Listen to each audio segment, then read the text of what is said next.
Hey, what is up guys? Guitar here, welcome back to another Brave 9 video. Alright, so a bunch of you guys have been asking me to do a more detailed guide regarding Helga. So I know I said that I try to minimize making videos regarding her, but let's just talk about buff prohibition in general. If we talk about buff prohibition and we talk about that specifically, like more players are going to understand what Helga actually do and why is she so broken. So this video, we're going to focus on buff prohibition as a skill, what it actually does, and why is it so broken. Alright, so let's dive into it. Okay, so the first thing to note regarding buff prohibition is it's not exclusive to Helga only, but Helga does have an immense amount of range in terms of casting it.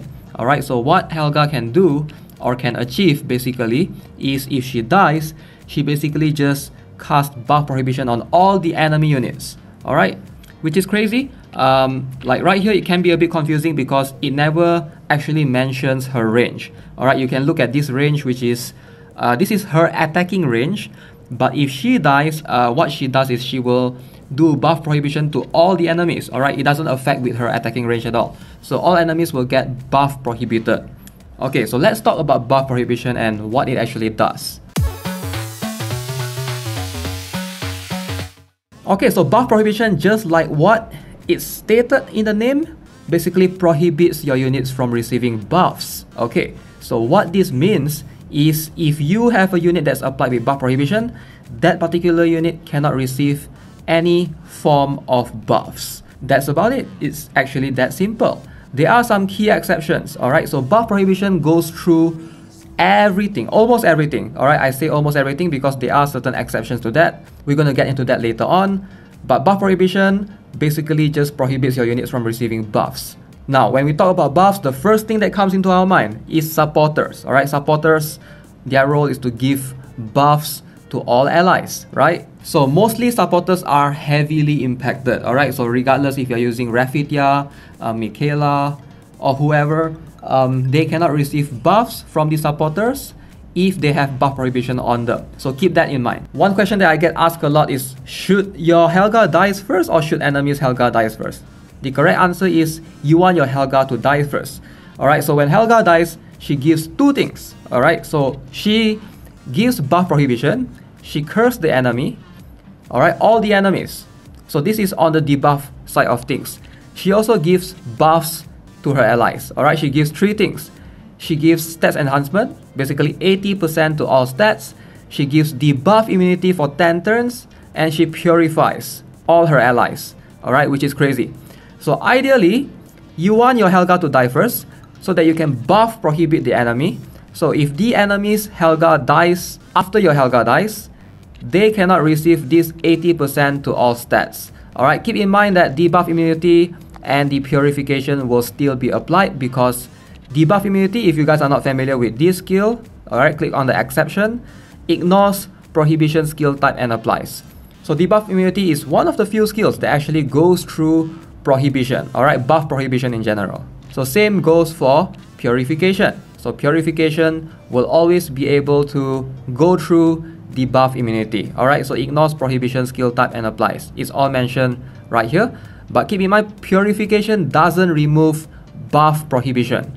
Alright, so there's no way of removing buff prohibition. Once you receive it, it's there to stay for whatever turn that it will last. Alright, in that case, Helga has buff prohibition for 16 turns at plus 11, which is basically her optimal skill level, because if you go all the way to plus 15, it doesn't increase this anymore. Which is why, ideally, plus 11 is the ideal skill level for her. You're mostly using Helga for the buff prohibition. Now keep in mind that most immunity skills go through buff prohibition. Alright, so not just debuff immunity, something like Ebony's stats weakening immunity, it does go through buff prohibition. Alright, so this particular skill, it says ignores prohibition skill type and applies. Same goes for attack interference immunity from her skill, ignores prohibition and applies. If you are trying to give your units immunity, basically, alright, it will still apply. So same goes for Michaela's one. Alright, we can always check right here. Remember, always look at the exceptions. So that's where you will be able to see ignores prohibition skill type and applies. Same goes for this skill. So the problem is, immunity can only give you immunity. It doesn't give you stats boost in battle. So in most cases, these stats boosts are what you want. Like for example, Michaela's buffs is this particular skill, stats enhancement, and it says cannot be removed with removal skill type, but it doesn't say it goes through prohibition.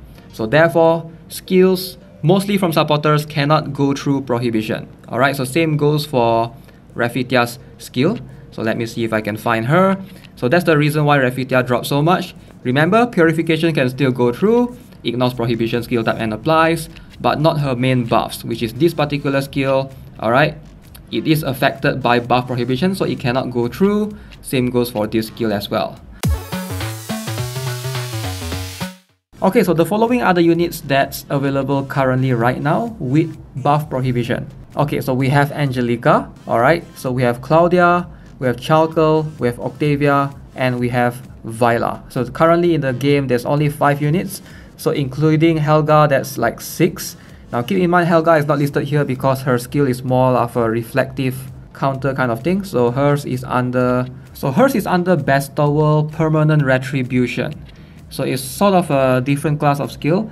It's buff prohibition built into this particular skill, but hers is labeled as Permanent Retribution, so therefore it's not in the buff prohibition section.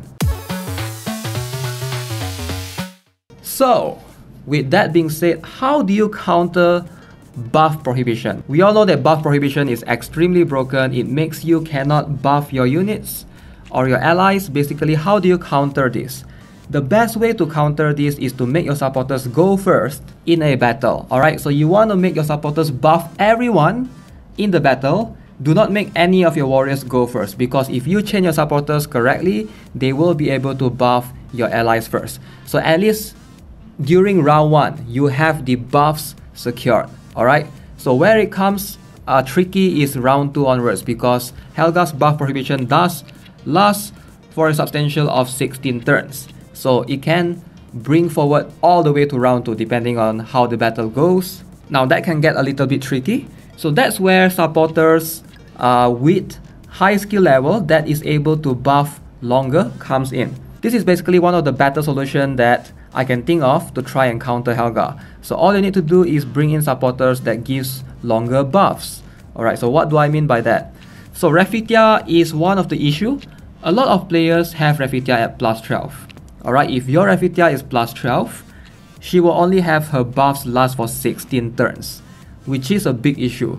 But for players with Raphitia plus 15, their buffs will last for 24 turns. That amount of difference there is going to be a huge difference, because your buffs will last longer and carry on into round 2. Now Raphitia at plus 13 does have 20 turns, alright, increased by 4 turns, and 14, 24 turns. Now most players, they stop their Raphitia at plus 12. Now these are the players that are going to get affected the most by the Helga meta, because Helga is going to buff prohibit your unit. So 16 turns ideally is not going to be enough. Round 2, if your Raphitia go first again, you will not be able to buff your units from round 2 onwards. And that is basically the main key problem on why some players are dropping their Raphitia. You cannot really buff your units anymore, and there's no point in using her. So some players opt to go for different supporters. So if you have a Raphitia plus 14 or plus 15, you might not be affected that much by the Helga meta, because your buffs last longer than the rest of the players who use Raphitia plus 12. So which is why it's very important for players to realize this, that the buff turns can actually make a difference. Alright, so same goes for some supporters that gives extremely long amount of buffs. We have a few notable examples. So Stella is one of them. So Stella's buffs last for I think about 70 turns, which is pretty insane. She might be one of the better counter. Obviously, I wouldn't recommend building Stella right now, but for players who actually have her built already, you might be able to utilize her again. Alright, another one that I can think of is Venaka. But Venaka's buffs is kind of all over the place. She has 2 skills that gives buffs. One is the first skill, which is the Cheer Infliction. So this does give the attack 35 turns, it's plenty of time. But the other one only lasts for 12 turns. So you do have to keep that in mind, which is the crit damage, which ideally can be more important as well. So yeah, most other supporters are going to get affected, because something like Michaela, for example, her buffs last for 12 turns only, which is very short. Alright, so 12 turns if you basically stuck at that Lucius, round 2 onwards, by the time you read off that Lucius, you won't have enough buffs to kill everyone else. To have strong buffs is one thing, but to have buffs that last longer is a whole another thing. Alright, so you have to try to balance that out when you pick up your supporters. Obviously, her boost stats last slightly longer for 18 turns, but I don't think it matters much because Helga's buffs is 16 turns, so you will not be able to refresh that enough in round 2 onwards. Okay, so I hope that cleared things up regarding the supporters and Helga interaction right there. So now let's move on to units. And this is where a lot of players get confused, or they have this conception that Helga will only affect supporters, right? Why would this switch up the meta in any way? That's where most players get it wrong, especially the newer players. So this is where I want to basically guide you guys on why buff prohibition is so strong. Now, the only unit, as far as I know, that's not affected by buff prohibition right now is Grand Hilda. Alright, so Grand Hilda has a skill that counts as a debuff reflection. So when you try to buff prohibit her, she will reflect this thing back onto you. Alright, so keep that in mind. She cannot be buff prohibited. So Grand Hilda might be the only unit that's immune to this for a while, until another unit has this similar skill comes out. But I would say she's a pretty solid option to counter the Helga meta specifically. So let's talk about the taunts in general. Alright, so most taunters, units that relies on having taunt, will be counted as buffs. So let's have a look at Glacier, for example. Okay, so what a taunt does is taunt is actually counted as a buff. Alright, so some of you might not realize this.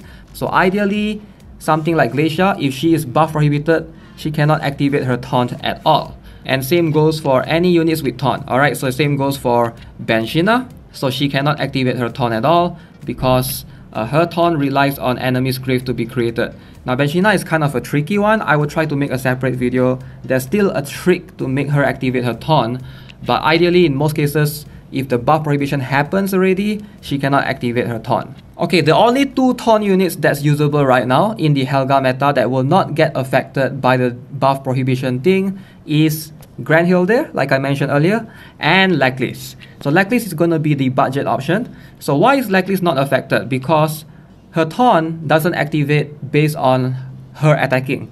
Alright, so most taunters will need their units to attack first and activate taunt. Whereas hers is more of a status kind of thing, so she activates and changes every 5 turns. So she has taunt status and she has dangerous status, and she will constantly switch between these two every 5 turns. Alright, so that's how it works. And if you click on exception, it literally says there, ignores prohibition skill type and applies. Alright, so Leclis is still a solid unit if you need taunt. Alright, you will not have to worry about Helga meta. So do keep that in mind. I feel like if you have a Leclis at +0 even, you can use a trick to try to taunt away the enemy. Okay, so you might be wondering, alright, cool. So now supporters are much more useless, and we have defenders with taunt, so they are also much more useless. But why does this make Helga broken then, right? Lots of units relies on buffs midway through battle. Alright, a lot of players don't really realize this. When we talk about buffs, a lot of players instantly think of supporters giving buffs, which is true, but a lot of warriors relies on having buffs as well. Alright, and magicians and defenders, just that you don't realize it. Let's have a look at some example. We have Alec right here. Alright, look at Alec's skill.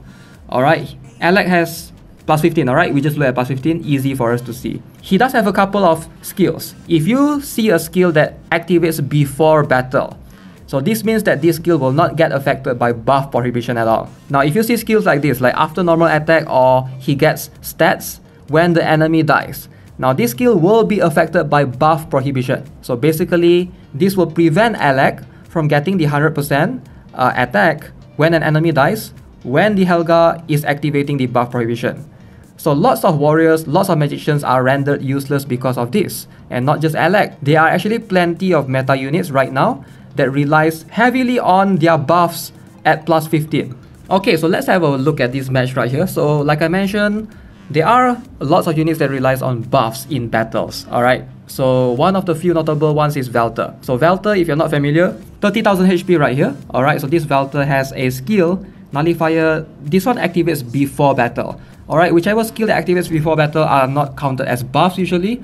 So skills like this, which relies on, you know, stats enhancement after normal attack, where it boosts Valter's HP, now these are counted as buffs. Alright, so it's not really obvious or clear to new players, but I hope you guys can understand better moving forward. Alright, so something like this, barrier, which is before battle, or something like this, DOT immunity, which is before battle, so these are all not counted as buffs. Buffs are usually activation skills during battle. Alright, so let's have a look and watch this Valter opponent right here. Okay, so enemy will be going first. We will zoom in on Valter later on. So we just want to notice that this Valter has 30,000 HP. So ideally, plus 14 Valter, after he activate this skill, she will have about maybe 40,000 HP. But unless I get my buff Prohibition off, which I do get in this battle right here. Alright, so Yuri hits me. So no buff Prohibition first, yet, until Ventana comes in. So now there's buff Prohibition. Now keep in mind, after my Helga dies, the opponent's Helga dies afterwards. So therefore, debuff immunity can still activate afterwards. So Valter hits, and you guys notice, Valter still stuck at 30,000 HP. So there's no HP increase for this Valter right here. So this is what buff Prohibition does. It makes lots of units basically. A lot of units just rendered useless because a lot of their skills relies on buffs or are counted as buffs. Okay, so obviously I'm just using Valter as an example, but there are many more units that relies on buffs more than you think. Nartos is one of the few famous ones that is heavily reliant on buffs. If you are unsure of what Nartos does, he has this skill right here, alright, which gives him 100% defense, alright, 8 turns before normal attack. So this is basically like one of his stronger skills, and with the exception of buff Prohibition, this skill cannot activate anymore. So, which is why most players opt to get rid of Nartos, because Livia is slightly better later on. Alright, so even right now, Livia is affected by this buff Prohibition as well. So Livia will die to Grand Hildir, in case you guys don't know. So every time Livia hits, because Livia has 100% defense with runes and with this skill right here, which is a stats enhancement before normal attack 4 turns, which gives her 65% defense. So she will have this at plus 10 and below, but later during the rework, she will have this applied before battle, alright, so which is no longer counted as buffs, therefore not affected by buff Prohibition, so she will always have that 100% defense permanently, and therefore she's not afraid of the Helga meta anymore after the rework. So Nartos will always be affected by the buff Prohibition. It not only affects this particular skill where he gets 100% defense, it also affects this skill where he just cannot have the spell memorization. So if you have a Nartos plus 12 and there's a buff Prohibition going on, he cannot activate this skill at all. Which is why it might be better to just keep your Nartos at plus 3 or plus 6 and just transfer his skills away, because most of the time, if you fight an opponent Helga, you have a plus 12 Nartos, the value is just not there. He will not be able to get off this spell memorization, which renders him useless. Alright, that's why Nartos is dropping so hard, like 20% usage rate right now. Okay, who else is heavily impacted by this? Yuri is affected in a way as well. So she does have, not all her skills are affected though. Her ultimate skill, Hunting Instinct, does activate before battle. So it protects her from 2 sources of damage. But her ability to basically get the buffs, basically, this particular skill, Advanced Sharpness, when she hits an enemy, usually it will give her insane amount of stats. But obviously, if she has buff Prohibition on her, those stats will not add up. Same goes for this skill. If she kills an enemy, it gives her insane stats. Now during buff Prohibition time, this will not activate at all. Same goes for Ventana. Alright, so that's why Ventana is it's extremely short-lived, because before this, Ventana can actually kill units with Taunt and survive. But because she relies heavily on this buff skill type before normal attack to give her 100% defense, so now she always dies whenever she kills a Grand. It's a trade 1-for-1, can be worth it depending on how you look at it, but her strength basically is lost because of the buff Prohibition. So yeah, that's just to name a few examples. So obviously units that won't be affected are units that have mostly skills that activates before battle. Alright, so some units like Dalvi, for example, she has, let's go and plus 15. So she has this skill. So this is similar to Lacklist, right? She has these 2 different conditions where she go to Fox form and human form. So this is a skill that activates before battle, actually. And this kind of skill will not get affected by buff Prohibition. So debuff immunity is also before battle. So this skill is also before battle, and she has this reflective counter which is before battle.